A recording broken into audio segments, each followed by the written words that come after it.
Last class में हम लोग पीवाई कुछ थोड़े डिस्कस कर रहे थे, आप लोगों को प्रैक्टिस करनी थी। मुझे बताओ अगर जो किया उसमें कोई डाउट हो।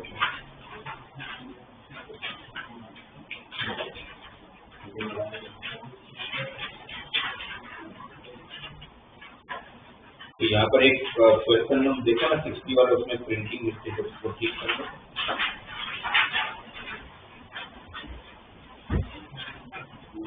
60 वाले क्वेश्चन में सिग्मा दिया हुआ है 1 से 18 तक चालू हो रहा है, तो किसकी वैल्यू है? तो i की वैल्यू था, i इक्वल टू 1 to 18 होगा। और सेम सेकंड वाले सिग्मा में भी i इक्वल टू 1 to 18 होना चाहिए। और 90 के बाद फिर वो वेराइंस कंटिन्यूटी में दिख रहा है, पर वो एंड करके डाल दो, and variance is equal to 1। तो पूछा गया है कि mod of beta minus alpha क्या होगा, कैसे करोगे अगर ये क्वेश्चन आए तो? तीन इंफॉर्मेशन है आपके पास। First, sigma of i equal to 1 to 18, x of i minus alpha equal to 36, sigma of i equal to 1 to 18, xi minus beta का होल स्क्वायर इक्वल टू 90। ऐसे और भी बहुत सारे क्वेश्चन किए हैं आप लोगों ने, बट वो बाकी बहुत सारे क्वेश्चन कैसे था कि यहाँ पर ये और ये सेम हुआ करता था। तो मैंने फिर आप लोगों को फॉर्मूला भी बता दिया था। तो उसमें स्टैंडर्ड डिविएशन की कौन सी फॉर्मूला यूज कर लोगे? Root of sigma xi minus x bar, मतलब बेसिकली इसको आप ऐसे भी इजीली याद रखना था, वैसे याद रखना। तो sigma di square upon n minus sigma di upon n का होल स्क्वायर, जहाँ पर d तो बेसिकली डिविएशन है, तो di is equal to xi minus x bar. ये और भी कहाँ यूज होने की मैं आपको बता दूं। सपोज आप लोगों ने ये फॉर्मूला का यूज करते हो आप लोग सिग्मा की, ये वाली sigma xi square upon n minus sigma xi by n का होल स्क्वायर कब यूज करते हो आप? जब इंडिविजुअल ऑपरेशन, अगर मतलब 10 मार्क की टेस्ट होती है और 10 बच्चों के मार्क्स दे रखा है, मुझे पूछा जाएगा उसका स्टैंडर्ड डिविएशन फाइंड करना, ये लोग कर लोगे है ना, वाली फॉर्मूला यूज चलेंगे। अब वही एग्जाम जेडब्ल्यू की होती है, 300 मार्क का पेपर।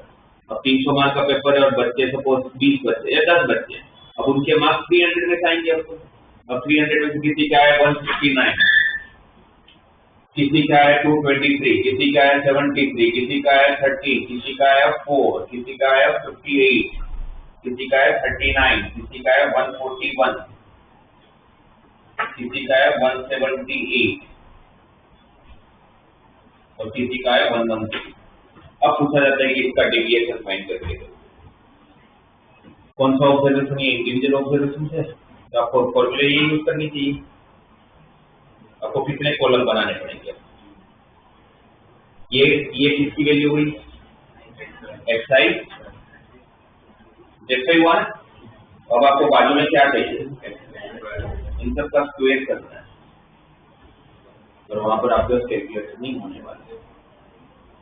तो फिर कैसे करके इसको कैलकुलेट करने जाएंगे, इसका स्क्वायर करने जाएंगे तो 10-15 मिनट लेगा, जबकि इतना इजी है कि मार्क्स मुझे मिलने चाहिए इसके, तो है ना। ऐसे क्वेश्चन फॉर्मूले का पता नहीं है, बट मुझे भी समझ में आता है कि अगर मैं एक्सरसाइज स्क्वायर करने जाऊंगा तो ये कम से कम मेरा 5-10 मिनट ले लेगा, 4 मार्क्स मिल जाएंगे नो डाउट उसके बाद। और वो भी नहीं पता, अगर वो रूट भी तो है, रूट के अंदर भी पॉइंट आ गया तो तो फिर ऐसे क्वेश्चन में आपको अप्लाई यही करना है, बट फिर ये मत करो, फिर ये करो। हमारा काम ये है कि हमें कैलकुलेशन इजी करना है। तो मैं क्या करूँगा, DI वाली फॉर्मूला, जिसमें DI क्या है मेरा, xi माइनस x बार। अच्छा, अगर ऐसे ऑब्जर्वेशन तो इसका जो मीन आएगा वो भी कुछ 3 डिजिट का या ऐसे कुछ आता होगा।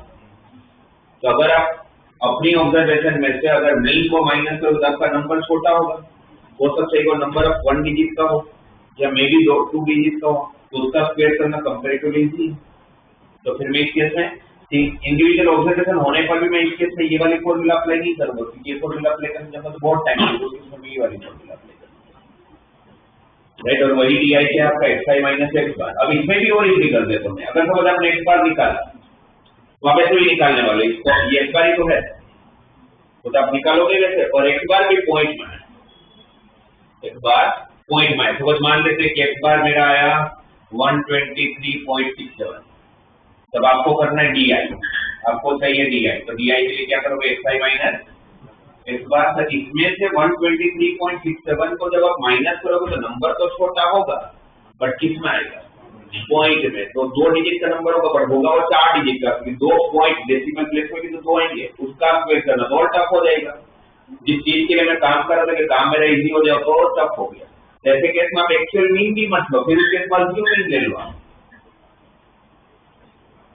उस केस में एक्चुअल मीन भी मत लो, फिर तो क्या करूंगा मैं? अज्यूम मीन ले लूंगा, और अज्यूम मीन लूंगा तो ऑब्वियसली मैं पॉइंट में नहीं लूंगा, फिर अज्यूम मीन तो मैं कैसा लूंगा? 120 या 123 ऐसा कुछ लूंगा, तो मेरा काम और इजी हो जाएगा, राइट। अगर एक बार अगर आपको एग्जैक्टली अगर इंटीजर में मिलता तो अज्यूम मीन की जरूरत नहीं है, बट अगर आप लोगों को एक बार ही खुद पॉइंट में मिले तो फिर उसको और इजी करने के लिए क्या कर लोगे? Assume mean. आप बोलोगे तो सर क्या आंसर सेम ही आता है? सेम तो नहीं आता, पॉइंट के डिफरेंस आते हैं, पर वो इतना माइनर डिफरेंस होता है कि मैटर नहीं करता आप लोगों के, राइट। आपको तो मेन ये कि आपको कैलकुलेशन कैसे इजी कर सकते हो। तो स्टैंडर्ड डिवीजन की इंडिविजुअल फॉर्मूला के साथ उसकी और एक फॉर्मूला है, तो ये भी आप लोग ध्यान में रखिए। लास्ट क्लास में मैंने बताया था आप लोगों को, बस उस टाइम पर मैंने डी आई को xi माइनस x बार लिख के दिया था, तो हो सकता है कि याद रखने में थोड़ा डिफिकल्ट हो। ये दोनों सेम जैसे ही है ना, पूरा का पूरा सेम है, बस डी आई क्या होता है? xi माइनस x बार, और x बार की जगह पर आप अज्यूम मीन भी यूज कर सकते हो, डिपेंड अपॉन की आपको x बार की वैल्यू कैसी आ रही है, ठीक है। ऐसे क्वेश्चन बहुत सारे लास्ट क्लास में हमने किए। इसमें क्या अलग है? इसमें क्या अलग है? अल्फा और बीटा। तो अल्फा और बीटा दो वैल्यू पे तो मैं इसको नहीं कर सकता ना, ये तो दोनों डी आई है, तो दोनों में ऐसा थोड़ी कि यहाँ xi माइनस अल्फा बीटा ले लूं, यहाँ पर xi माइनस अल्फा ले लूं, ऐसा तो नहीं होगा, दोनों सेम ही होना चाहिए। इट मीन ये वाला क्वेश्चन इस फॉर्मूला से तो नहीं होने वाला है, ये कुछ अलग ही है, इसलिए आप लोगों को वेराइंस दे रखा है उस केस में। उस केस में आप लोगों को वेराइंस ऑलरेडी दिया हुआ है। कितना है वेराइंस? 1। वेराइंस की formula sigma xi square upon n। अच्छा n क्या है इस केस में? 18 भाई, कितना ऑब्जर्वेशन है? 18 माइनस सिग्मा xi बाय 18 का इक्वल टू, ये रिलेशन है हमारे पास, ठीक है, ये रिलेशन आपके पास है, और उसके लिए आपको sigma xi square sigma xi सब चाहिए होगा, और वो लाने में आपको हेल्प ये करेगा। अलग अलग कर लेता हूं, सिग्मा दोनों में लगेगा, क्या होगा ये? Sigma xi equal to 36 plus 18 alpha. कैसा आ गया 18 अल्फा? अल्फा कितनी बार ऐड हुआ होगा? 18। कैसा अल्फा को 18 टाइम ऐड करोगे तो माइनस 18 अल्फा, दूसरी तरफ गया तो प्लस 18, ये एक रिलेशन मिला मुझे, राइट। अब यहाँ पर ब्रैकेट ओपन करो, sigma xi square minus minus क्या होगा? 2 beta into sigma xi is equal to 90 plus 18 beta square. समझ आया कैसा है वो 18 बीटा स्क्वायर? तो स्क्वायर करने पर बीटा स्क्वायर कितनी बार ऐड हुआ होगा? इसका middle term minus 2 beta into xi, तो 2 बीटा तो कांस्टेंट है, तो सिग्मा से बीच में लगेगा xi, राइट। जिसमें सिग्मा xi की वैल्यू आप लोगों को पता है कितना है? 36 प्लस, यहाँ पर डाल देता हूँ, तो सिग्मा xi स्क्वायर क्या मिल रहा है मुझे? 90 plus 18 beta square plus 2 beta into 36 plus 18 alpha.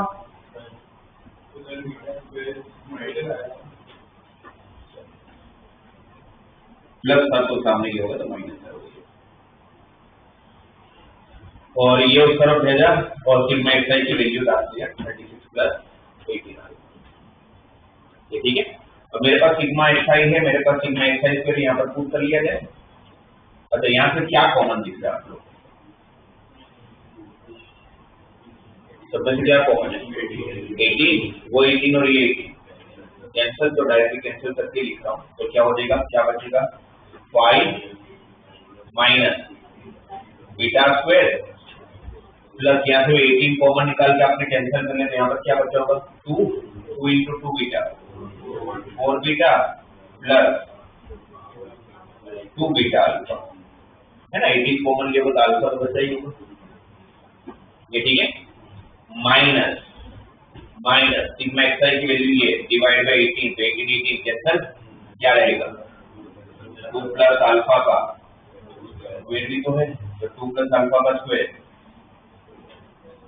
4 plus 4 alpha plus alpha square 2 plus alpha का whole square 4 plus 4 alpha plus equal to 1। अब देखते हैं आगे सिंपलीफाई करते हैं, 5 माइनस 4 वो 1 और ये 1 कैंसिल, क्या रहा आपके पास, एक माइनस बीटा स्क्वायर है, फिर स्क्वायर की और कोई टर्म है, यहाँ पर आ रहा है माइनस अल्फा स्क्वायर, फिर 4 beta minus 4 alpha, 4 beta minus 4 alpha plus 2 beta alpha equal to 0। 0 कैसा के दोनों तरफ से कांस्टेंट हट गया ना, 1 और 1 माइनस 4, ये तो 5 माइनस 4 1 हो गया 1 है ना, कांस्टेंट दोनों तरफ से कट हो चुका है, ये सब को उस तरफ शिफ्ट कर लो, उस तरफ शिफ्ट करो, स्क्वायर की आदत नहीं हम लोगों को नेगेटिव में देखने की, ये उस तरफ गया तो प्लस हुआ तो alpha square plus beta square minus 2 alpha beta, तो क्या हो गया ये अल्फा माइनस बीटा का होल स्क्वायर, ये दोनों उस तरफ गए प्लस 4 अल्फा माइनस 4 बीटा, तो 4 अल्फा माइनस 4 बीटा, तो 4 टाइम अल्फा माइनस बीटा, क्या कॉमन है अल्फा माइनस बीटा, क्या रह गया alpha minus plus 4 beta plus 4 equal to 0। Now there are two possibility, first possibility alpha minus beta equal 0, तो alpha equal to, जो मुझे पता नहीं होगा, अगर अल्फा और बीटा सेम हो गया तो फिर ये सब डायरेक्ट वो फॉर्मूला नहीं अप्लाई कर लेता, फिर वैलेंस दिया ही नहीं होता आपको, ये हमें इतना बड़ा क्यों करना पड़ रहा है, क्योंकि ये दोनों डिफरेंट है, ये दोनों सेम होता तो मैं डायरेक्टली फॉर्मूला अप्लाई कर लेता, ये वाला है ना, इसलिए ये होना नहीं है, तो फिर होगा क्या alpha minus beta plus 4 equal to 0, means alpha minus beta equal to, हमें ढूंढना क्या था बीटा माइनस अल्फा का मॉड, तो बीटा माइनस अल्फा का मॉड क्या हो जाएगा प्लस 4, इसमें आप लोगों का आंसर प्लस 4। तो कभी अगर अलग अलग हुआ तो फिर वो डायरेक्टली फॉर्मूला नहीं अप्लाई कर पाओगे, तो फिर आपको पूरा कैलकुलेट करना।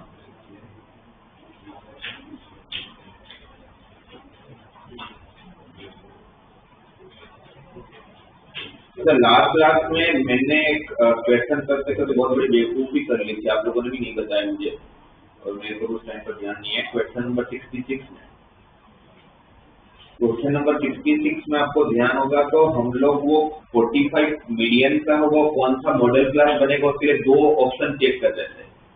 2 ऑप्शन चेक ही क्यों करना था, मिलियन का मतलब क्या सेंट्रल वैल्यू, तो ऑब्वियसली 40 और 50 के बीच में होगा, तो मैं 30 40 चेक ही क्यों कर रहा था उस दिन में, है ना, उस तो क्लिक ही नहीं हुआ, तो 45 मिलियन है तो किसके बीच में होना है वो, तो फिर मॉडल क्लास तो पहले से पता ही है ना कौन सा, उस दिन अपने 2 ऑप्शन चेक करते कौन सा होगा, तो उसकी जरूरत भी नहीं, ध्यान नहीं था मेरा उस दिन। बाकी मैंने जो अलग अलग टाइप के क्वेश्चंस मुझे जो दिख रहे थे मैंने करवाए थे, फिर आपको प्रैक्टिस करनी थी, मुझे कुछ अलग नहीं है कि जो मुझे आपको बताना, फिर भी आप लोगों ने कोई किया हो और डाउट है तो मुझे बताइए। 99 क्वेश्चन में प्रिंटिंग मिस्टेक दिखी मेरे को, तो आपको भी दिख जाएगी वैसे,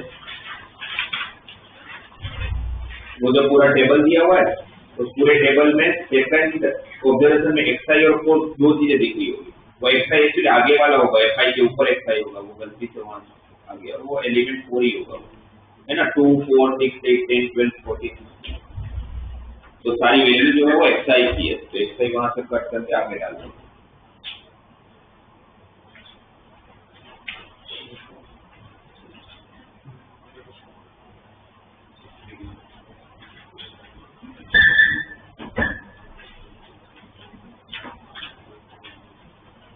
तो 120 क्वेश्चन मत करना,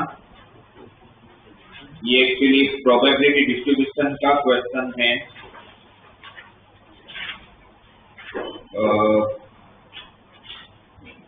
ये प्रोबेबिलिटी मानना चाहिए था, 12 की प्रोबेबिलिटी में आएगा, इसको छोड़ दो।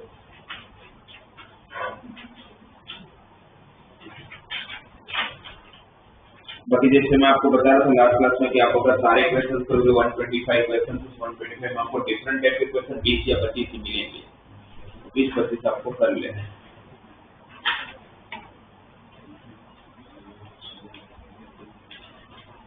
और कोई आगे कोई क्वेश्चन में मुझे दिख नहीं रहा, अगर कोई क्वेश्चन में मोड या उससे रिलेटेड क्वेश्चन है तो उसको भी छोड़ देना, वो हमारे सिलेबस में नहीं है तो वो मत करना, तो क्वेश्चन दिख जाएगा।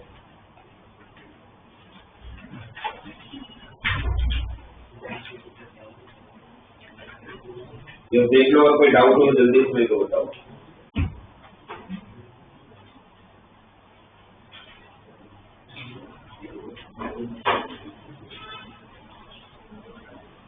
कोई क्वेश्चन ऐसे भी होंगे जिसके अंदर सिर्फ टेस्ट नहीं यूज होगा, जैसे आपने लास्ट क्लास में क्वेश्चन किया जिसमें बाइनोमियल की जरूरत पड़ गई थी अपने को, है ना। वैसे आप देखो 57 क्वेश्चन, तो सीधी बात है कि 57 क्वेश्चन अगर कोई जेडब्ल्यू में पूछ रहा है तो वो इसलिए तो नहीं पूछ रहा होगा कि बच्चों को मीन निकालना आता है कि नहीं आता है। मीन निकालना सबको ही आता है, 9th वाले 8th वाले बच्चों को भी आता है, तो उसका कुछ अलग पर्पज होगा। क्या दिया हुआ उसके इसमें, mean of the first 10 of number, तो मीन निकालना सबको पता है। मीन क्या होता है, सिग्मा xi बाय n कितना दिया हुआ है 10, तो मेन उनके देखो उनको सिग्मा xi करना आता है कि नहीं, आपको टोटल मानना आता है कि नहीं। कैसे करोगे, आपको किसका टोटल चाहिए, 7 into 8 plus 10 into 10 plus 13 into 12 plus 16 into 14 plus 19 into 16, ऐसे कितने ऑब्जर्वेशन है 10। कौन से चैप्टर से क्वेश्चन देखा जाएगा, कैसे करोगे, सीक्वेंस सीरीज का, और जो एपीजीपी में नहीं है तो ये तो स्पेशल सीक्वेंसेस का हो गया। क्या करते थे स्पेशल सीक्वेंसेस, क्या करते थे स्पेशल सीक्वेंस क्वेश्चन में, क्या करना है, अगर ये क्वेश्चन को सॉल्व करना तो क्या करूंगा, सबसे पहले n टर्म ढूंढूंगा, n टर्म ढूंढूंगा ना, फिर Sn क्या होता है सिग्मा आती है, तो क्या होगा आपके सबसे का n टर्म, तो कोई ना कोई सीरीज बनती होगी। कोई सीरीज एपीजीपी में नहीं होगा, बट पहला टर्म किसमें, एपी में, तो उसका Tn term a plus n minus 1 into D, तो Tn प्लस 4, उसका दूसरा टर्म 8 10 12 14, वो भी किसमें एपी में, उसका Tn टर्म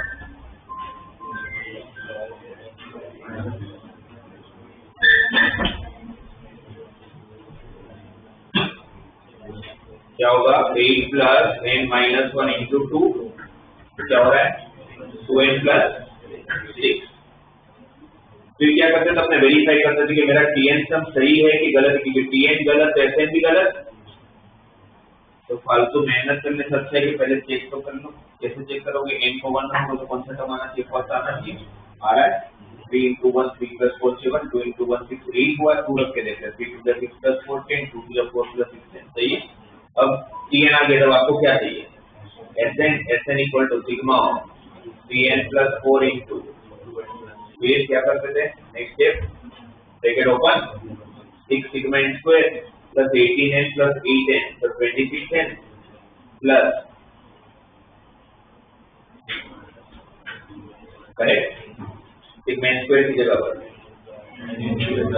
और वो n की जगह पर, जो फॉर्मूला आपको मुझे बता रहा उसमें n की जगह पर क्या डालोगे 10, क्योंकि कितना ऑब्जर्वेशन है 10, फिर सिग्मा n की formula n into n plus 1 divide by 2, और सिग्मा 24 मतलब, तो पूरे में n की जगह पर 10, तो क्या मिलेगा आपको, सिग्मा xi मिलेगा, उसको किससे डिवाइड, तो हो सकता है कि आपको स्टेट के साथ और कोई चैप्टर मिक्स कर दो, और कोई चैप्टर किसको मिक्स कर सकते हैं, सीक्वेंस सीरीज मिक्स हो सकता है या बाइनोमियल मिक्स हो सकता है, और तो कहीं पर भी इस तरह की एडिशन हम लोग और नहीं तो करते नहीं।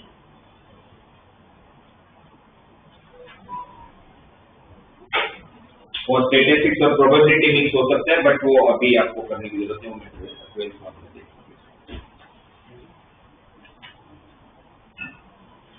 देख लो, मैंने अपना काम कर दिया, मेरे से जो लग रहा था मैंने तो बता दिया, आपके पास उसको इसमें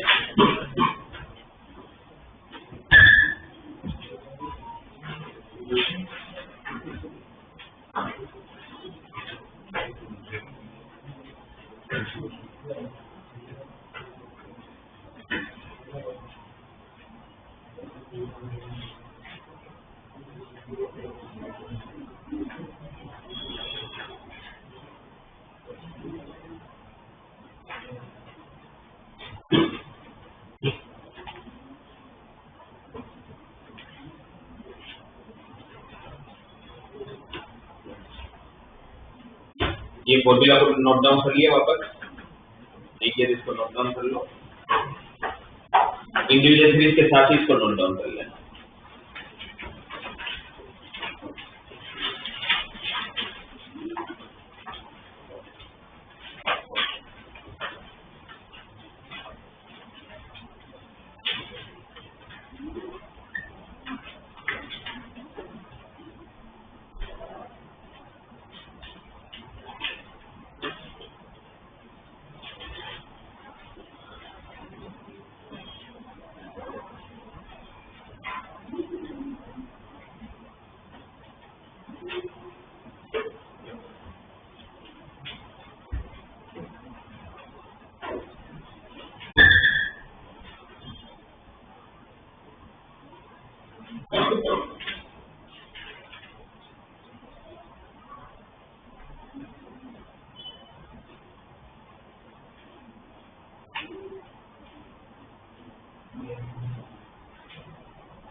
यहाँ पर क्वेश्चन लिखा, मुझे इसका आंसर बताइएगा, ऑप्शन भी दे दूंगा।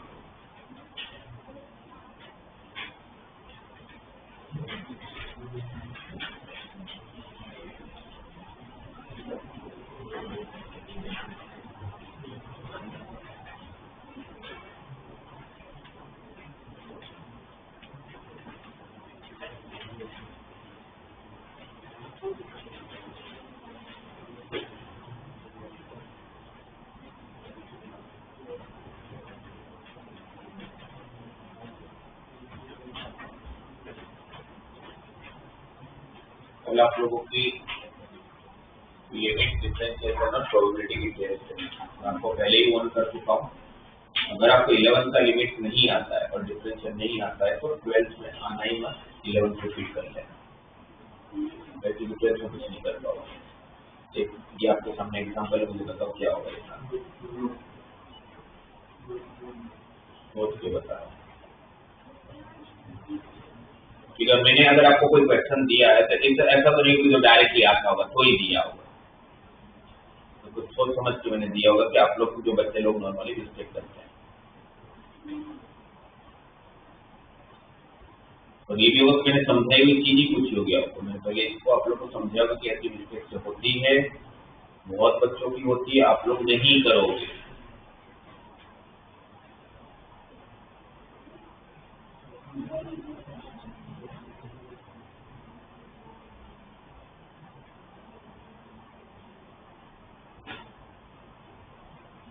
क्या है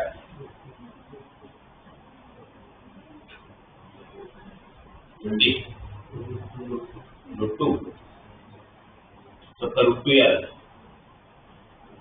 अगर कैसे रुट्टू आए चलो मैं तो समझाओ। लिमिट एक्सटेंडिंग टू 0 क्या किया होगा,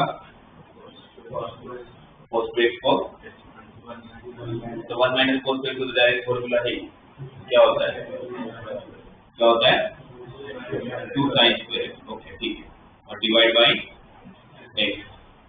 और फिर जो मुझे समझ में आ रहा है आपका √2 आने का, कि रूट के अंदर 2 sin स्क्वायर x स्क्वायर है, तो √2 sin x divide bye x, 0/0 का फॉर्म है, लिमिट अप्लाई करता हूँ तो एंगल 0 हो रहा है, x नीचे भी है तो लिमिट अप्लाई करने पर इसका आंसर 1 हो जाता है, तो 1 × √2 इज √2, सही है ना? इसलिए √2 बोला होगा आप लोगों ने, तो मेरी सोचे गलत है, इसका आंसर √2 नहीं है। अगर 100 में से 99 बच्चे √2 लिख के आने वाले हैं तो फिर इसका सही आंसर नहीं है। क्यों नहीं? तो फिर आप लोग मेरी बातें सुनते नहीं हो, जो कंसेप्ट होते वही नहीं सुनते, बाकी फालतू फालतू से सारी सुन लेते हो। रूट के बाहर जब कोई टर्म आएगा तो क्या लेके आएगा? प्लस माइनस लेके नहीं आता, रूट को प्लस ही देता है। क्या लेके आता है? क्योंकि आप सोचो कि एक्सटेंडिंग टू जीरो का मतलब क्या हुआ, एक्स वैल्यू क्या नहीं हो सकती, जीरो नहीं हो सकती, क्या हो सकती है? जीरो प्लस या जीरो प्लस मतलब कौन सा क्वाड्रेंट? फर्स्ट क्वाड्रेंट में साइन एक्स कैसी वैल्यू देता है, पॉजिटिव या नेगेटिव? और जीरो माइनस कौन सा क्वाड्रेंट? फोर्थ। और फोर्थ में साइन कैसी वैल्यू देगा?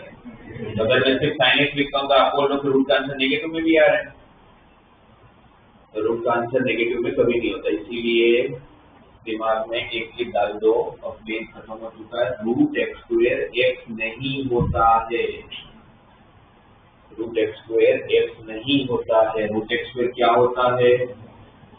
क्या होता है? मॉड एक्स होता है। रूट एक्स स्क्वायर क्या होगा?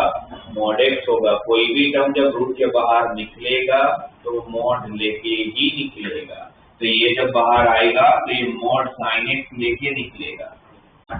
और लिमिट एक्सटेंडिंग, और आपको एक चीज और, आपने अपने ऑप्शन में देखा डज नॉट एग्जिस्ट, तो सबसे पहले तो यही चेक करोगे आप, बाद में वैल्यू आएगी। अगर ऑप्शन दिया हुआ, मैं ऐसा जरूरी नहीं बोल रहा हूँ हमें तो वही आंसर आता होगा, बट वो चेक पहले करो कि लिमिट एग्जिस्ट करता है कि नहीं करता। लिमिट एग्जिस्टेंस की कंडीशन, लिमिट एग्जिस्टेंस की condition right hand limit equal to, ऐसा क्यों है? इसके पीछे का रीजन क्या था? फंक्शन वन टू मेनी नहीं हो सकता है। आरएचएल और एलएचएल डिफरेंट आते हैं, इसका मतलब क्या हो गया? फंक्शन कैसा है? वन टू मेनी, और फंक्शन कभी भी वन टू मेनी नहीं हो सकता है। फंक्शन हमेशा या तो वन टू वन होगा या तो मेनी टू वन होगा, बट वन टू मेनी नहीं होता। इसलिए आरएचएल और एलएचएल को सेम होना जरूरी है, क्योंकि वन टू मेनी नहीं होने की वजह से सब फंक्शन ही डिफाइन नहीं होगा, राइट? एक वैल्यू डालो और दो आंसर दे दे आपको। तो इसीलिए हम ये कंडीशन कहते हैं। आरएचएल का मतलब क्या होगा? जीरो से बड़ी वैल्यू है छोटी वैल्यू? बड़ी वैल्यू। जब जीरो प्लस लोगे तब कौन से क्वाड्रेंट में पहुंचने वाला? फर्स्ट क्वाड्रेंट में साइन पॉजिटिव होता है नेगेटिव होता है? पॉजिटिव होता है, तो root two time sine x by x. अब तो मोड हटी गया, क्योंकि वैसे ही पॉजिटिव तो मोड का कोई काम ही नहीं है। तो अब जब लिमिट अप्लाई करोगे तो साइन एक्स बाई वन हो जाएगा, इसका आंसर रूट टू। और ये आरएचएल का आंसर आया। अगर एलएचएल का भी आंसर रूट टू आ जाता तो मेरा ए ऑप्शन सही हो जाएगा। तो अब एलएचएल चेक करते हैं। एलएचएल मतलब limit of extending to zero minus, correct? तो जीरो माइनस मतलब कौन सा क्वाड्रेंट? फोर्थ क्वाड्रेंट में साइन एक्स की वैल्यू, और नेगेटिव वैल्यू के लिए मोड हटेगा तो आगे क्या लगेगा? माइनस। तो minus root two sine x by x. और अब जब मैं लिमिट अप्लाई करूंगा तो लिमिट की प्रॉपर्टी के according sign x by x का आंसर लिमिट अप्लाई करने के बाद वन, बट इनटू में कौन है? आपका आरएचएल का आंसर प्लस रूट टू, आपका एलएचएल का answer. RHL is not equal to, therefore limit does not exist. इसका आंसर क्या होगा? जीरो होगा। ऐसा ही एक सेम क्वेश्चन आप लोगों को अभी एग्जाम हुई थी तो डाउट भी पूछा था, उसमें बस इसकी थोड़ा इजी कर दिया था। डायरेक्टली ये पूछते थे limit extending to zero mod x by x का आंसर क्या होगा? आप लोगों के एग्जाम में ऑब्जेक्टिव इसके भी आंसर इस तरह से दिए थे, one minus one zero and does not exist. और भी एक चीज मैं आप लोगों को बता चुका हूँ कि जब तक आप लोग ये पीस वाइज फंक्शन नहीं हटा लेते हो तब तक आप उस पूरे मैथमेटिक्स को कुछ भी नहीं कर सकते। आपको सबसे पहले mod, GIF, greatest integer, leaf integer ये सब हटाना ही पड़ेगा, उसके बाद ही हम आगे कुछ प्लान कर सकते हैं, मतलब प्रोसीड कर सकते हैं। तो आप जब तक ये मॉड नहीं हटाओगे तब तक कुछ होगा ही नहीं। और एक्सटेंडिंग टू जीरो का मतलब क्या है? एक्स की वैल्यू जीरो नहीं होगी तो फिर क्या होगा? या तो जीरो प्लस होगा या तो, अच्छा जीरो प्लस है तो मोड की जरूरत है या नहीं है? नहीं है। जब फिर कट हो गया तो आंसर ही। बट जब आप जीरो माइनस लोगे तब नेगेटिव वैल्यू ले लो, और नेगेटिव वैल्यू में मोड हटेगा तो आगे, और माइनस एक्स बाई एक्स।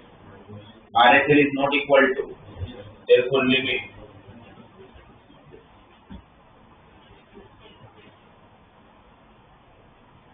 और 11th का लिमिट में इतना कुछ ज्यादा है भी नहीं, लिमिट में भी काफी सारी प्रॉपर्टी कंसेप्ट, उसमें एरोस्पिटल रूल, बाइनोमियल का नेगेटिव इंडेक्स पोजीशन, सब कुछ सीरीज अलग अलग सब पेज में आएगा। अभी तो आप लोगों को पूरे लिमिट में क्या है, लिमिट एग्जिस्टेंस क्या होती है सीखना था, 3 प्रॉपर्टी सीखनी थी, कौन कौन सी, limit extending to sin x by x1, limit extending to tan x by x1, limit extending to a x raised to n minus a raised to n upon x minus a equal to n a raised to power। ये 3 property और infinite series के question आता है तो highest power से ऊपर नीचे divide करके इनफाइनाइट को कैसे भी करके डिवाइड में ले जाना है। यही तो 3-4 कंसेप्ट है और काम ज्यादा कुछ। तो इस तरह के क्वेश्चन अगर आ जाते हैं तो गलतियां नहीं करेंगे।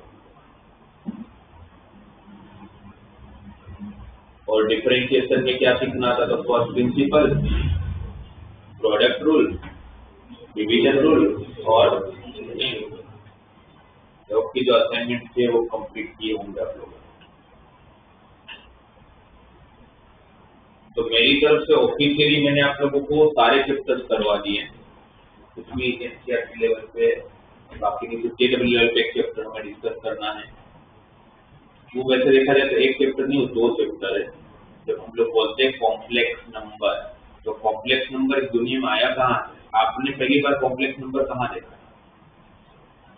कॉम्प्लेक्स नंबर का मतलब इमेजिनरी रूट, यानी इमेजिनरी आपके पास कहाँ आया था पहली बार? क्वाड्रेटिक इक्वेशन में। जब भी आपका डिस्क्रिमिनेंट लेस देन 0 आता था, हम बोलते थे कि इमेजिनरी रूट्स आते हैं इसके। हाँ, उस टाइम तक पता नहीं था कि इमेजिनरी रूट्स होते कैसे हैं, बट नाम तो आ ही गया था। एक्चुअली कॉम्प्लेक्स नंबर इस दुनिया में आया क्वाड्रेटिक की वजह से, इसलिए हमेशा ये दोनों पैरेलली चलते हैं। तो जब भी चैप्टर्स होता है, कोई अच्छी रेफरेंस बुक में देखोगे तो quadratic complex number and quadratic equation या quadratic equation and complex number, तो हमको दोनों चैप्टर डिस्कस करेंगे। तो बेसिक लेवल पे तो मैंने आपको कॉम्प्लेक्स नंबर बता ही दिया था, तो उस पर आगे बढ़ो उसके पहले अभी भी मैं पूछ रहा हूँ, अभी भी कोई डाउट हो आगे जो भी हो मुझे बता दो। आपको लिमिट में डाउट हो, डिफरेंशियल में डाउट हो, स्टैटिस्टिक्स में डाउट हो, प्रोबेबिलिटी में डाउट हो, जो 4 चैप्टर हम लोगों ने लास्ट क्लास में किए हैं, उसमें कहीं पर भी आपको कुछ भी समझ नहीं आए तो मुझे बताओ। कुछ भी, कोई टर्मिनोलॉजी समझ नहीं आया, कोई क्वेश्चन नहीं बन रहा है, कोई कंसेप्ट में प्रॉब्लम है,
एक बार स्टेट का सेकंड क्वेश्चन जब आप लोग मुझे बताओ, मुझे नहीं लगता आपको मेरी जरूरत पड़ेगी।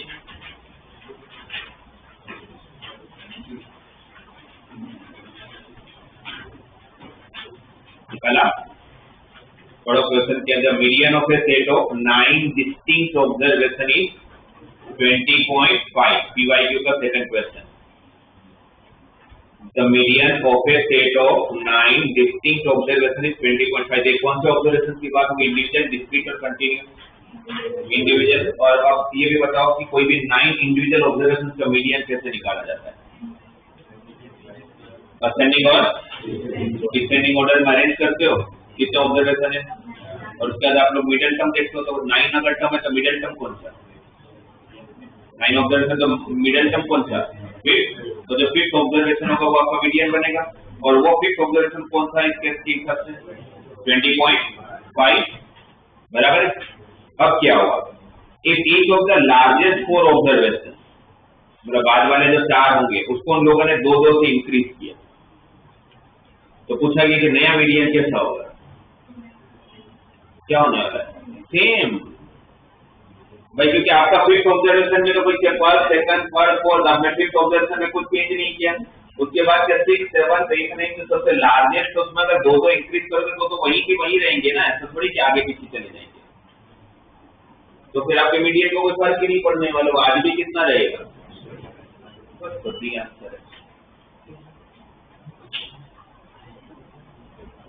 हाँ, अगर ऐसा होता कि मैं जो स्मॉलर के 4 नंबर है उसमें अगर मैं 2-2 इंक्रीज कर रहा हूँ तो मेरा नया मीडियन क्या होगा, तो मैं लिख दिया था डेटा इज इनसफिशिएंट, ये पता नहीं चलता, क्योंकि इसमें 2-2 इंक्रीज कर तो इसके आगे रहेगा, इसके पीछे चले जाएंगे, कैसे पता चलेगा आपने, ऑपरेशन थोड़ी पता है, तो डेटा इज इनसफिशिएंट हो जाता है, इसमें पीछे वाले 4 को इंक्रीज करने को बोला है तो फर्क नहीं पड़ेगा।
right?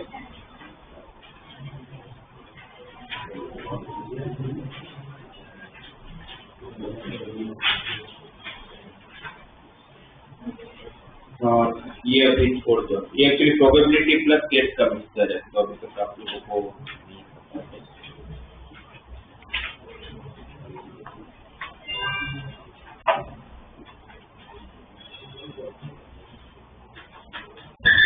मतलब अभी मैं समझाऊंगा तो आपको समझ आ जाएगा, पर ठीक है अभी छोड़ दो, वैसे भी ये डिटेल्स में अपने डिस्कस करेंगे।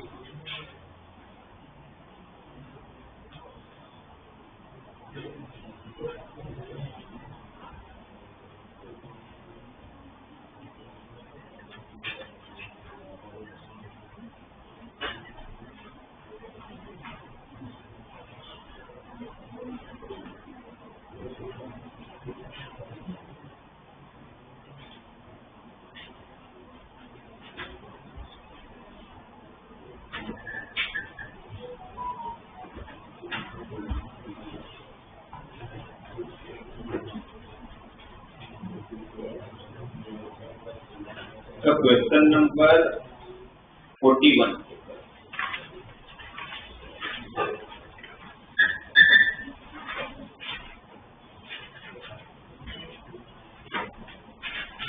केस का 41,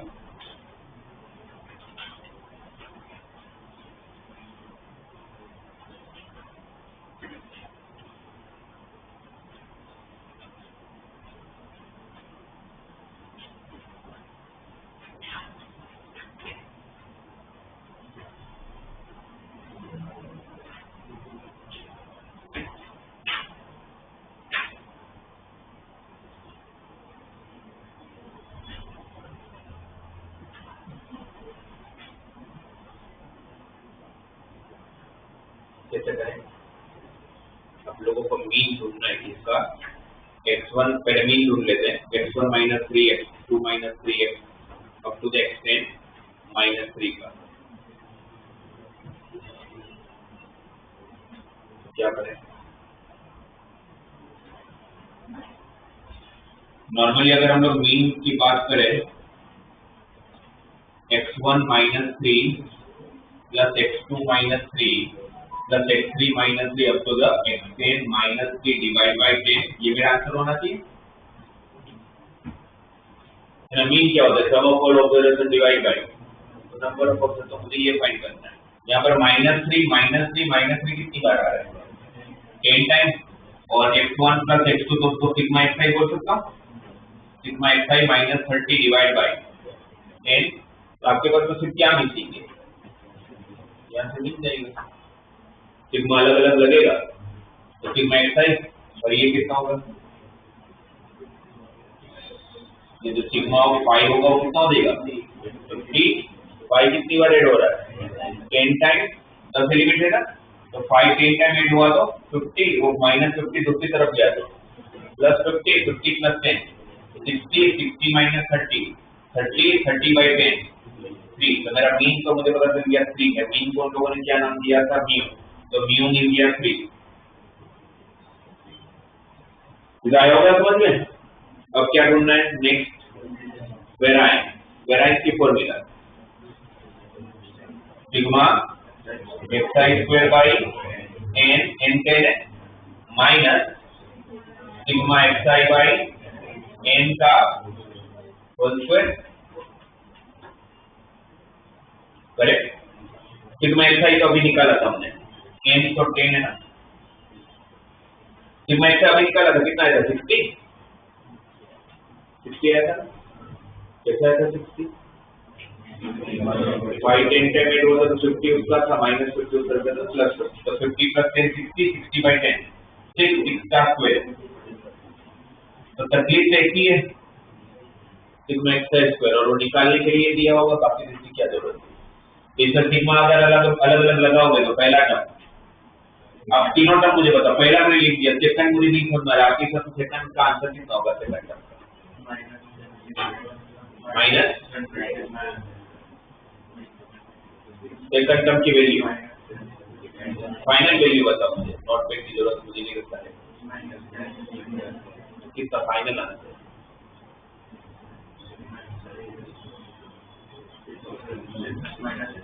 -600। -600 का मिडिल टर्म मतलब कितनी, कौन सा है? -10 time sigma xi, sigma xi भी 60 पता तो किया हमने,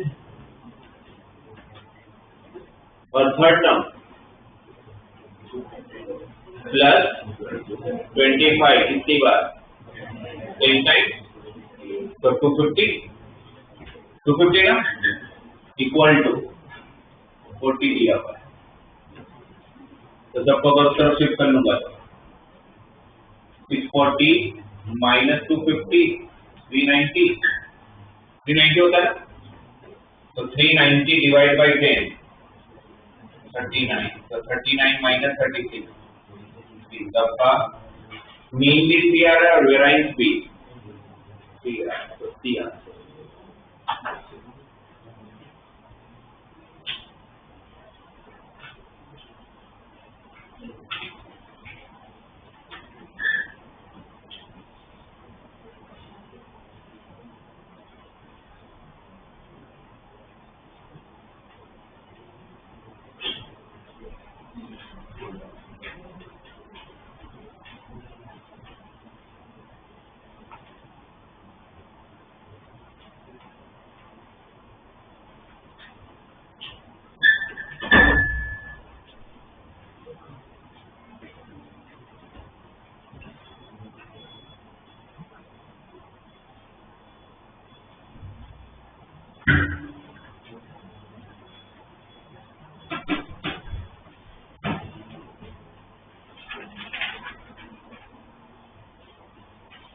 अभी करेंटली इंडिया न्यूजीलैंड की T20 की सीरीज चल रही है, अभी तो चालू हो गई है। मान लो कि चालू नहीं हुई, उसके पहले 10 मैच होने वाले हैं, जैसे T20 में 10 मैच होने वाले बिटवीन इंडिया एंड न्यूजीलैंड। मैंने सीरीज के पहले 10 मैचों का प्रेडिक्शन कर दिया कि फर्स्ट मैच होगा, दूसरे मैच होगा, थर्ड में होगा, फोर्थ में 10 का प्रेडिक्शन कर दिया। जब सीरीज खत्म होती है तो मुझे अपना रिजल्ट पता चलेगा। सीरीज खत्म होने से पहले अगर आपको पूछा जाए, मतलब मैं पूछ रहा हूँ कि एग्जैक्टली 4 मैच में मेरा प्रेडिक्शन करेक्ट होगा, उसकी प्रोबेबिलिटी कितनी? 10 मैच का प्रेडिक्शन किया, उससे एग्जैक्टली 4 मैच में मेरा प्रेडिक्शन करेक्ट होना चाहिए, उसकी प्रोबेबिलिटी कितनी? सोच के बताओ।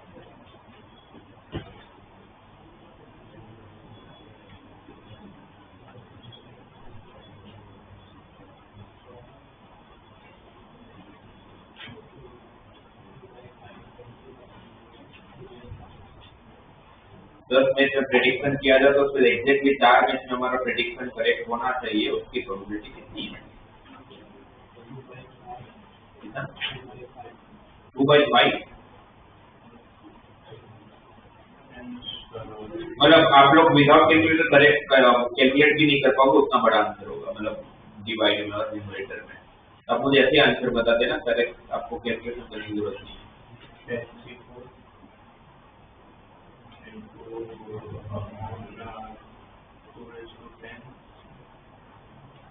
अच्छा पहले तो मुझे बताओ, कोई भी मैच में रिजल्ट किस तरह का कितना आउटपुट हो सकता है? 3। 2 क्यों होंगे? ड्रॉ भी तो होता है, 3 होते हैं ना, हारेगा इंडिया, जीतेगा तो ड्रॉ होगा। 3 2 क्यों होंगे? 3 होंगे। तो बताओ, तो लिखा नहीं है तो 3 होते हुए हमें पता है क्रिकेट में 3 चीजें होती है।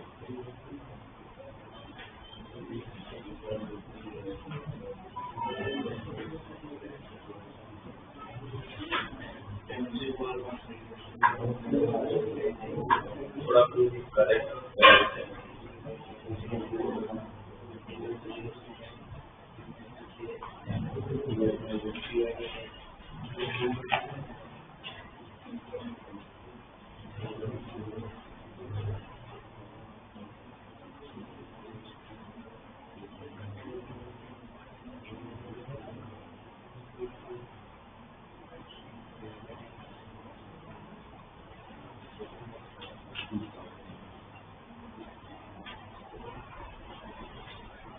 टोटल आउटकम बताओ मुझे, इतना टाइम थोड़ी लगता है।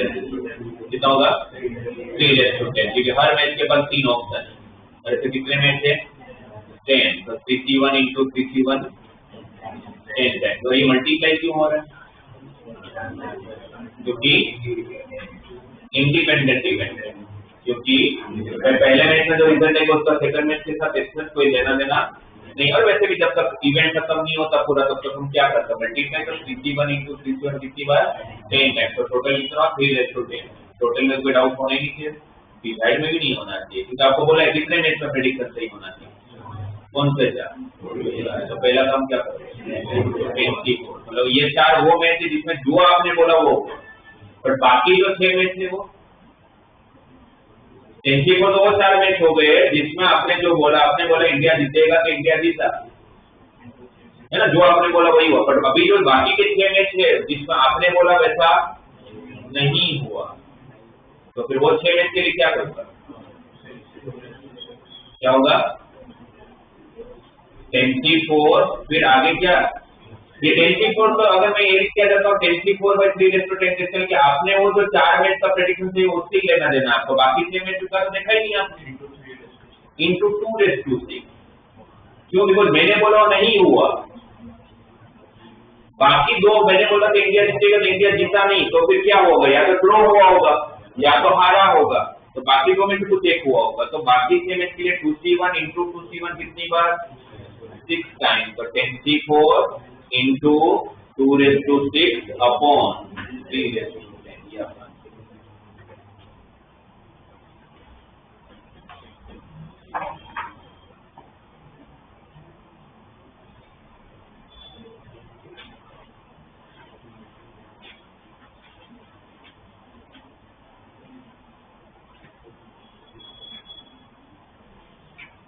आप लोगों को अपनी नोटबुक में f(x) is equal to sine of DPP का ये अभी आप लोगों को मुझे इसका फर्स्ट प्रिंसिपल से सोल्व करके देना है। नोटबुक पर इसको फर्स्ट प्रिंसिपल से कैसे करके, जैसे इसका आंसर क्या है, ऐसे डायरेक्ट क्या आंसर होगा इसका? हमें तो फर्स्ट प्रिंसिपल शो करना है, बट हमें पता है कि इसका आंसर क्या होने वाला है। क्या होगा? cos ऑफ x² + 1 इंटू, सही, ये तो छपाया होगा। कौन सा रूल लगा? ये रूल। अब ये चीज आपको फर्स्ट प्रिंसिपल से प्रूव करना है। अब लोग सर डायरेक्टली आ रहे हैं तो क्या मतलब है सर? जो मतलब है कि जिसके एप्लीकेशन आएंगे ना, जिस वैल्यू में तब आपको जरूरत है, उसको समझ में आएगा सर क्या है। और अभी स्कूल के हिसाब से कि भाई इसका फर्स्ट प्रिंसिपल पूछेंगे तो लिखोगे कैसे?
हाँ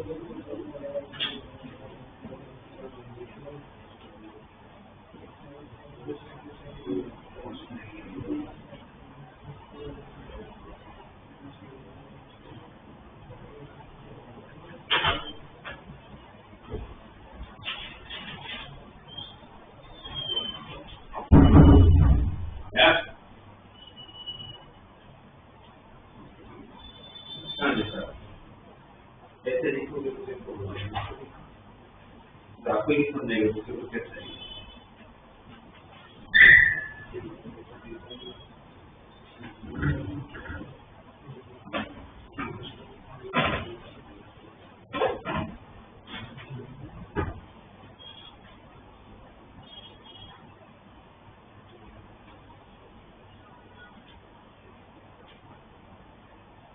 किसी का नहीं है तो आगे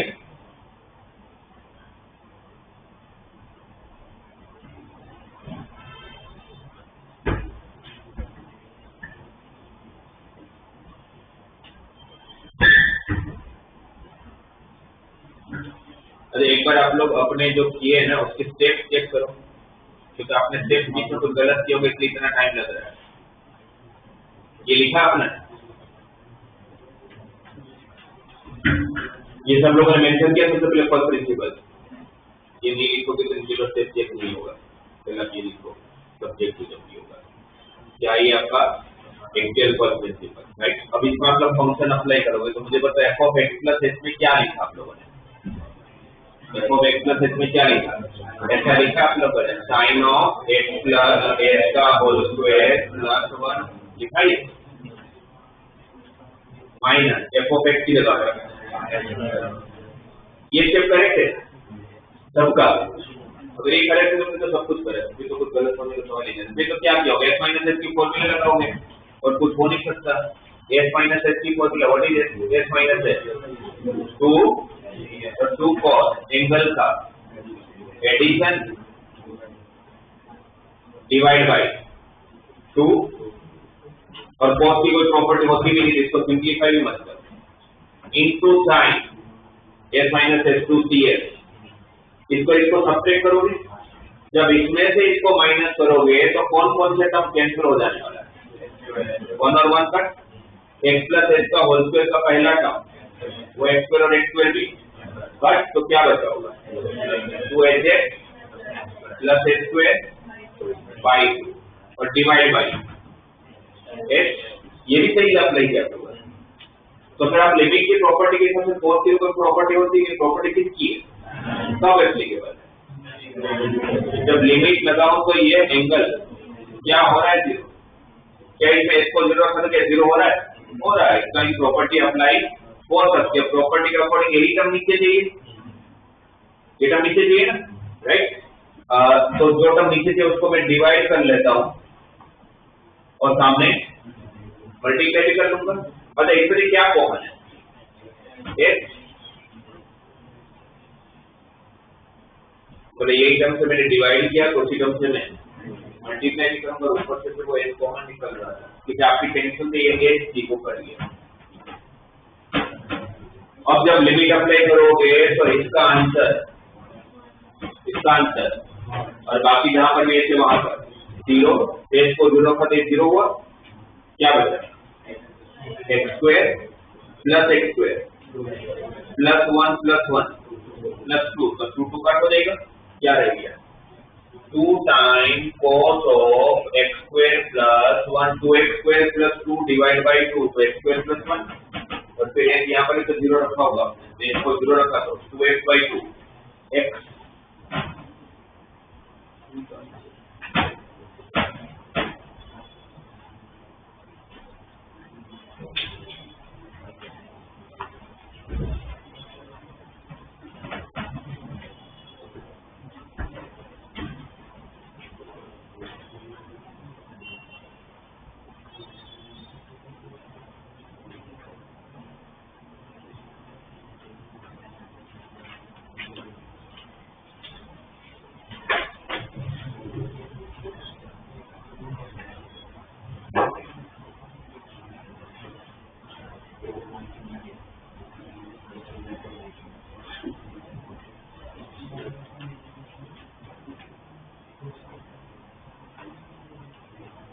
उसका डिफरेंशियल का आंसर डायरेक्ट लिख लो, फर्स्ट प्रिंसिपल नहीं करना है आपको, बस बोला जाता है इसका डिफरेंशियल करके दो, इसका डिफरेंशियल का आंसर क्या होगा y तो डेट cos x minus sin x upon x sin x plus cos x का डिफरेंशिएशन फाइंड करके आंसर।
चुका जाए तो बताइए।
आया क्या है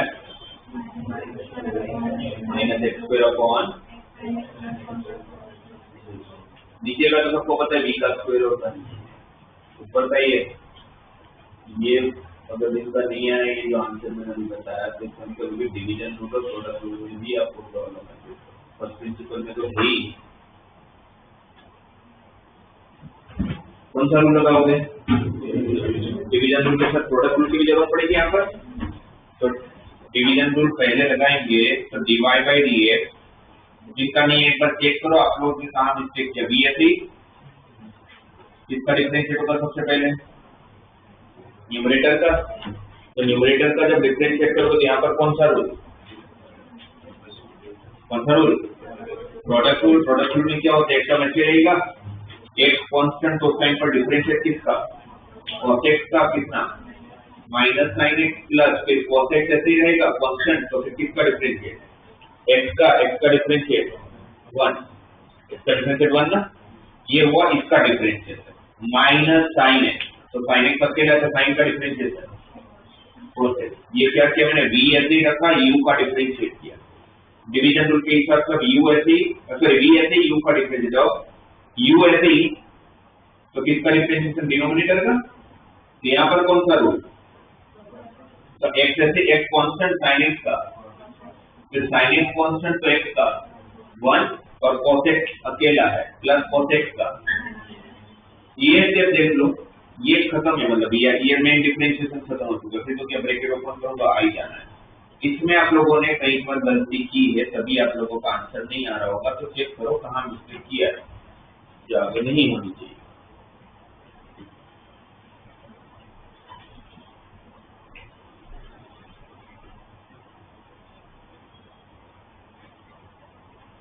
v ऐसे ही u का डिफरेंशिएट, u ऐसे ही v का डिफरेंशिएट, कौन सा रूल लगाया, डिवीजन रूल। क्या होता है division rule, d by dx of u by v is equal to v ऐसे ही u का डिफरेंशिएशन माइनस u ऐसे ही v का डिफरेंशिएशन डिवाइडेड बाय v का होल स्क्वायर।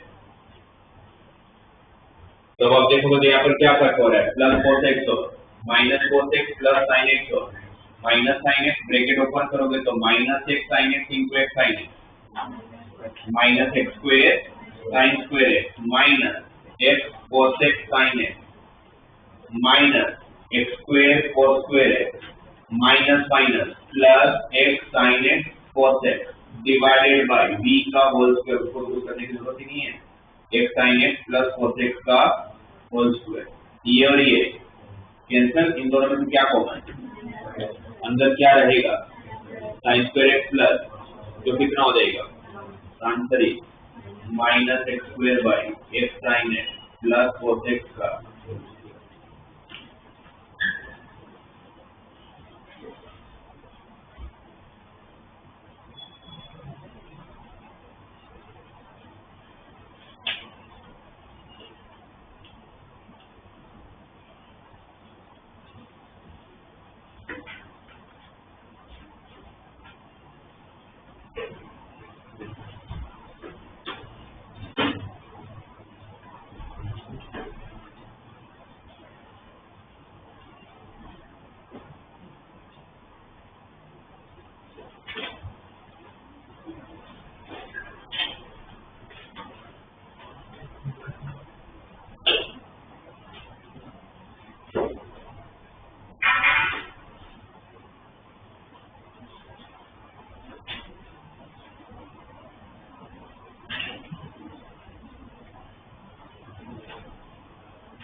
तो ये क्वेश्चन दिया आपके सामने, if x into root of 1 plus y into root of 1 plus x equal to 0, statement है तो बोलते हैं प्रूव करके तो dy by dx equal to minus 1 upon 1 plus x का होल स्क्वायर, इस तरह मैं आपको करवा रहा हूँ। डिफरेंशिएशन में सबसे बड़ा कंसेप्ट कौन सा है कि जिससे पूरा डिफरेंशिएट हो जाता है, चेन, राइट, और प्रोडक्ट और डिवीजन तो यूज आता ही है, बट मेन है आप लोग को मोस्ट ऑफ जगह पर चेन रूल यूज आता है, और चेन रूल जिनको आता है उनको सब कुछ आता है, right.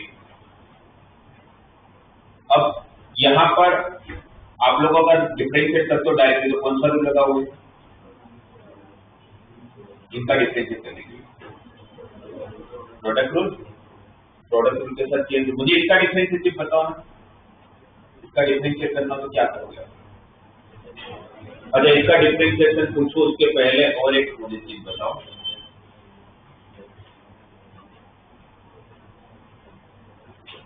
y square is equal to cos x, आपको बोलते हैं इसका डिफरेंशिएशन करके दो, अगर पूरे क्लास में 0 आया इसका डिफरेंशिएट करके मुझे dy by dx फाइंड करना है, फाइंड dy by dx।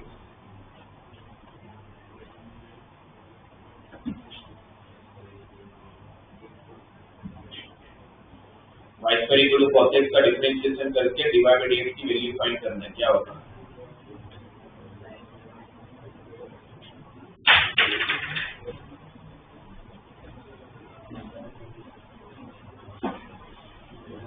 ये जल्दी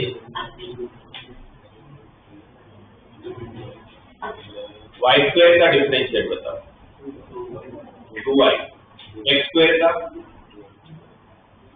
क्या होता है?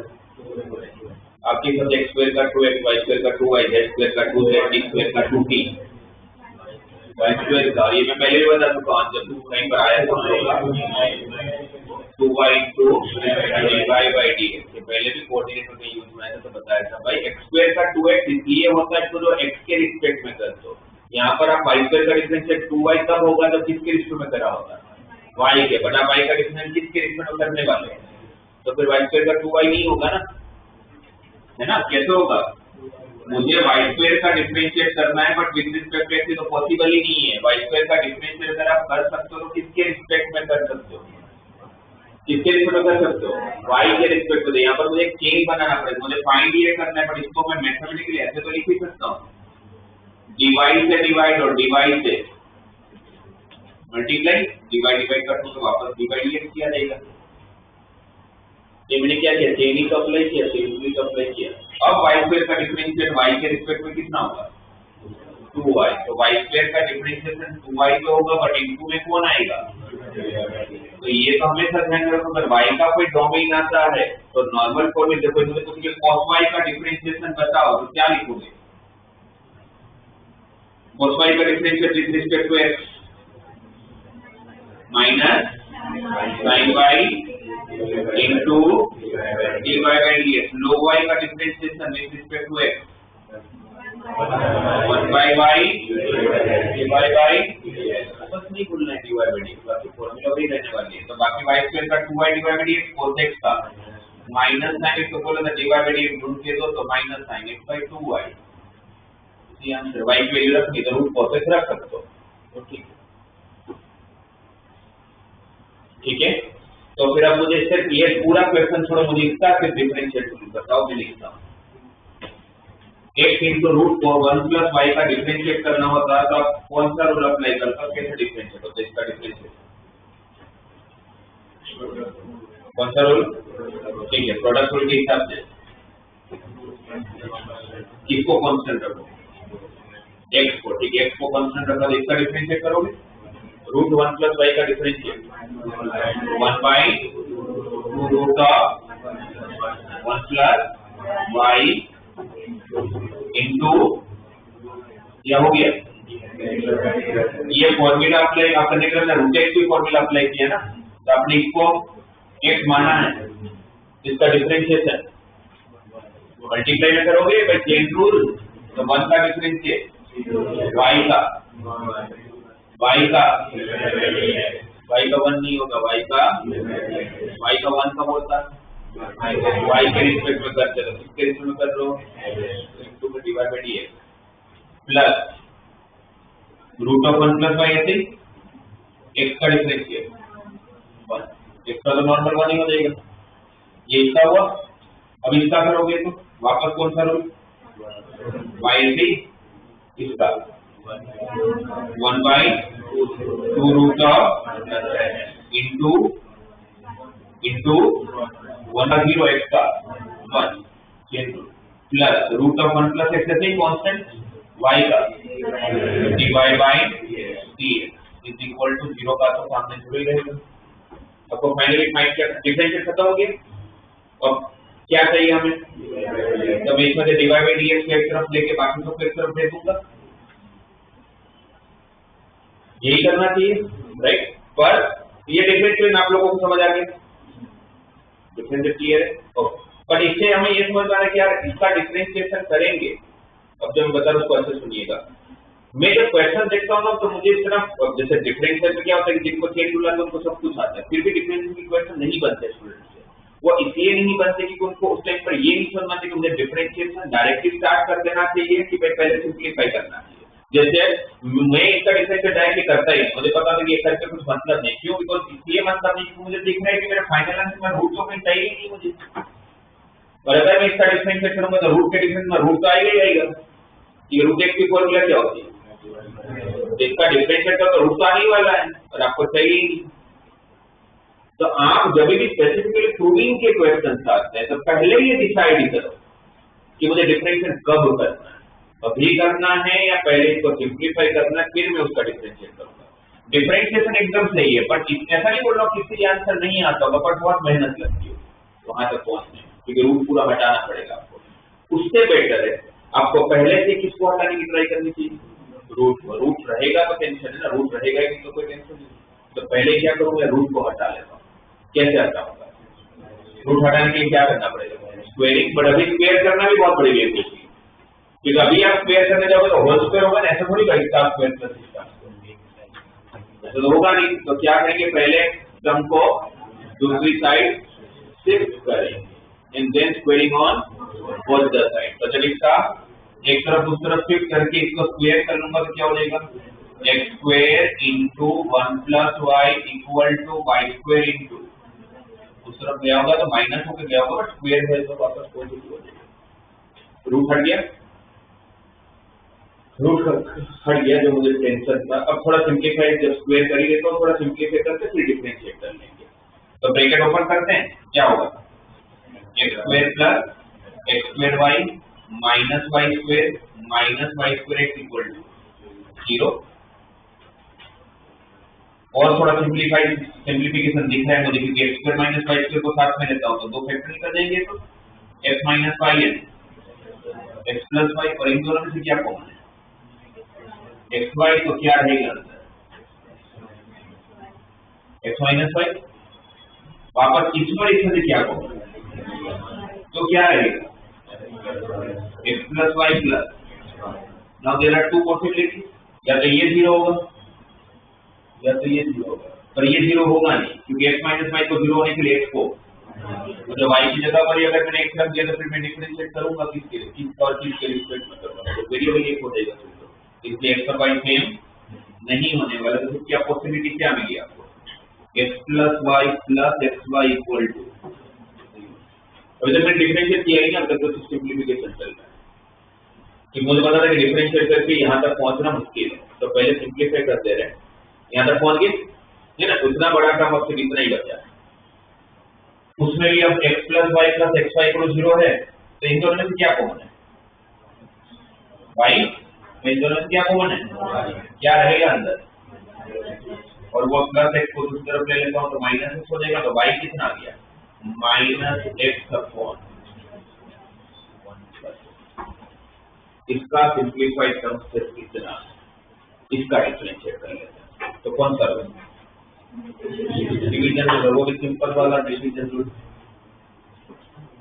क्या होता है डिवीजन रूल में, बी है ही डिनोमिनेटर ऐसे ही, न्यूमरेटर का डिफरेंशिएट x का 1 माइनस, अब न्यूमरेटर ऐसे ही डिनोमिनेटर का डिफरेंशिएट 1 प्लस x का डिफरेंशिएट 1 का 0 x का 1 डिवाइड बाय v का whole square, correct. Bracket open किया तो 1 plus x minus x divide by 1 plus x का होल स्क्वायर, प्लस x और माइनस x, लास्ट में बचा ही क्या, माइनस 1 अपॉन 1 प्लस एक्स का होल स्क्वायर, जो आप लोगों को समझ आया। तो क्या होगा जब प्रूविंग का क्वेश्चन आएगा, तो सबसे पहले चेक करो कि मैं डायरेक्टली डिफरेंशिएट चालू कर दूं या फिर पहले थोड़ा सिंप्लीफाई करो, उसके बाद डिफरेंशिएट करना चालू करो। क्वेश्चन में लिख के नहीं आते हैं तो आप डिसाइड करोगे, तो वो समझ आ जाता है क्वेश्चन का प्रूविंग का। आपको जाना है यहाँ तक तो पता चल जाएगा क्या करना।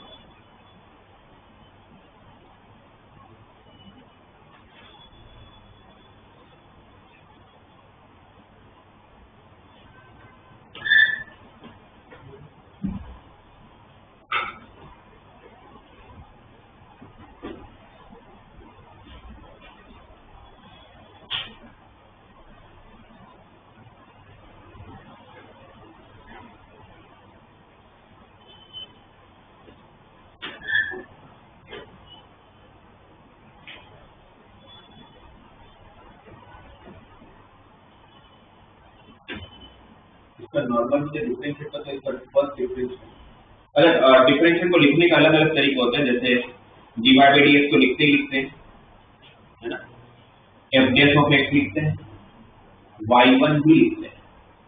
तो अगर y1 आया मतलब फर्स्ट डिफरेंशियल, तो आप बोलोगे y1 क्यों? बिकॉज डिफरेंशियल के कैसे डिफरेंशियल आप कितनी भी बार कर सकते हैं। y1 को बोलते हैं फर्स्ट ऑर्डर डिफरेंशिएशन, y2 को बोलते हैं सेकंड ऑर्डर डिफरेंशियल, y3 को बोलते हैं। पर डिफरेंशियल क्या करता है? डिफरेंशियल के मशीन में आपको डालते तो क्या आपको ढूंढ के देता है वो? Rate of change. अगर अगर x3 एक फंक्शन है, x3 का रेट ऑफ चेंज कितना होगा? तो 3x² में तो चेंज हो सकता है, जैसे कि इसका वापस भी तो डिफरेंशिएट हो सकता है। तो 3x² का तो ये उसका सेकंड ऑर्डर डिफरेंशिएशन हुआ। इसको ये अगर y है तो इसको बोलेंगे y1, इसको बोलेंगे y2, तो इसका भी तो x है, इसका भी तो डिफरेंशिएट हो सकता है, उसको बोलेंगे y3, है ना। इसलिए y1, y2, y3 ऐसे नाम दिए, राइट। y1 फिर कभी कभी y dash भी बोला जाता है, जब dash होता है तो y dash, तो इस सबका मतलब एक ही डिफरेंशिएशन करके लेना है। तो अगर आपको पूछे कि इसका y1 कितना होगा तो क्या आंसर दोगे आप लोग? a time cos of log x plus b time sin of log x।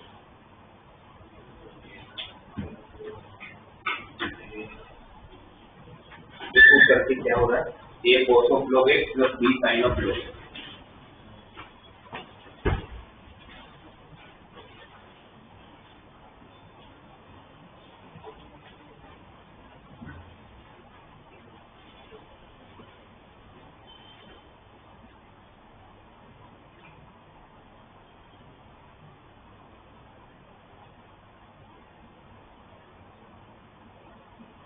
Simple ही है, कुछ टू नहीं करना, बस आपको इसका फर्स्ट डिफरेंशियल का स्टेटमेंट बताना है। एक मिनट में जिनको पूछूंगा वो बताएंगे। सबको क्वेश्चन समझ में आ गया ना? a cos of log x plus b sin of log x। तो आपको y1 मतलब फर्स्ट डिफरेंशिएशन का आंसर बताना है।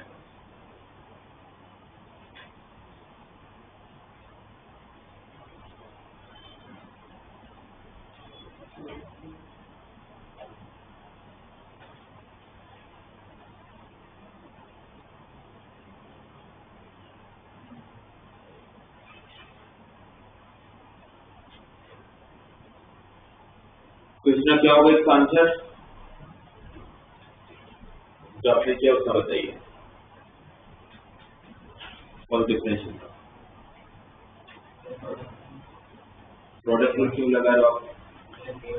एक ऐसी वैल्यू, एक तो कांस्टेंट वैल्यू, क्यों प्रोडक्ट रूल लगाना है? अब y का डिफरेंशियल किसके रिस्पेक्ट में कर रहे हो? तो बाकी सारे वेरिएबल कांस्टेंट है। भाई अगर किसी ने a और b को तो वेरिएबल मान के तो नहीं चलना ना भाई। y और x को छोड़ के बाकी सारी चीजें, y और x को छोड़ के बाकी सारे वेरिएबल कांस्टेंट है। अब बताओ, ठीक है, एक कांस्टेंट है तो क्या होगा आंसर?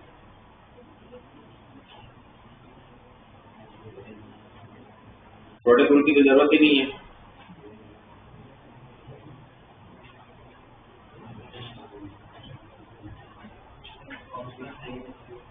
a को क्या करूं? a जाने दूं, ओके। cos का साइन देखो फॉर्मूला के लिए cos का क्या होता है, ठीक है। जितने भी टर्म्स होते हैं सबका आंसर में क्या लगता है? तो क्या होगा? आप आंसर बताओ। Minus sine x log x into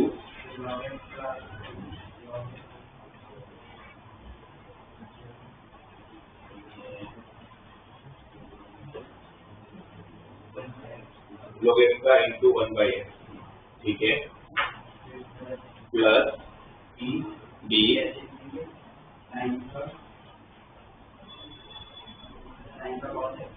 तो याद हो जाना चाहिए। इस तरह थोड़ी थोड़ी आप देखते होंगे cos of log x, सही है, इंटू सही आया ये, तो इतनी तो करना था। कौन सा रूल लगाया? भाई cos का क्या होता है? माइनस साइन log x को x माना तो उसका डिफरेंशियल 1/x। अगर आपने प्रोडक्ट रूल गलती से लगा भी लिया होता तो फिर आप ये a को ऐसे रखते, फिर इसका डिफरेंशियल करते, प्लस cos को ऐसे रखते, फिर a का डिफरेंशियल, तो a का डिफरेंशियल क्या करते? जीरो। फिर कांस्टेंट तो वैसे ही जीरो हो जाने वाला, तो करके क्या मतलब? इसीलिए ध्यान में रखिए x और y को छोड़ के बाकी जितने भी वेरिएबल्स होते हैं सारे के सारे कांस्टेंट्स होते हैं। क्लियर है? और तुम मुझे कॉम्प्लेक्स चालू करना तो ठीक है, तो आपकी क्लियर है तो मैंने और थोड़ा सा आपको प्रैक्टिस करवा दिया। नेक्स्ट क्लास से फिर वापस कॉम्प्लेक्स चालू करेंगे, ठीक है? इसमें जो भी बाकी है उसको कंप्लीट करो।